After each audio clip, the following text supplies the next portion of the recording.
వేరే ఎక్కడైనా ప్రైవేటు పాఠశాలలో సదాచారం అనే ప్రణాళిక ఉందో లేదో నాకు తెలియదు, కానీ హిందూ ధర్మాన్ని అభిమానించేటువంటి భారతీయ సంస్కృతి అభివృద్ధి కోసం కృషి చేస్తున్న సరస్వతీ విద్యాపీఠం పాఠశాలలో సదాచారం ప్రత్యేకం ఒక ప్రణాళిక, ఒక సబ్జెక్టు.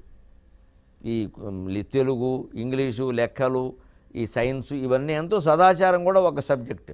అక్కడ 6 సబ్జెక్టులు ఉండవు, 7 సబ్జెక్టులు ఉంటాయి. దాంట్లో కూడా 100 మార్కుల పరీక్ష ఉంటుంది. అది కూడా పూర్తయితేనే 7వ తరగతి అబ్బాయిని 8వ తరగతిలోకి పంపిస్తారు, లేకపోతే పంపరు. అంత పద్ధతిగా ఉంటాయి సరస్వతీ విద్యాపీఠం శిశు మందిరాలు. అటువంటి చోట చేర్పిస్తే తక్కువ ఫీజులు. వాళ్ళు ఇంగ్లీష్ మాధ్యమం కూడా చెబుతున్నారు ఈ మధ్య, వాళ్ళు మారారు, మరి తప్పదండి అని. తప్పు కానివ్వండి, పర్వాలేదు. భాష ఏదైతే భావం ముఖ్యం, భగవంతుడు ముఖ్యం. ముందు కనీసం భవిష్యత్ తరమైనా బాగుండాలంటే తల్లిదండ్రులు చాలామంది ఆలోచించి అటువంటి పాఠశాలలో చేర్పించాలి, వాటిని ప్రోత్సహించాలి. అక్కడ ర్యాంకుల వ్యామోహాలు, ఒత్తిళ్లు ఇవన్నీ ఉండవు. ప్రవర్తన గురించిన విషయాలే ఎక్కువ ఉంటాయి. అక్కడ ఉపాధ్యాయులందరినీ మాతాజీ అంటారు, ఉపాధ్యాయులందరినీ ఆచార్యజీ అంటారు. అసలు వెంటనే అక్కడ పాఠం చెప్పేవాడిని తల్లిగా భావించడం అలవాటైపోయింది. పిలుపులోనే ఉంది అది.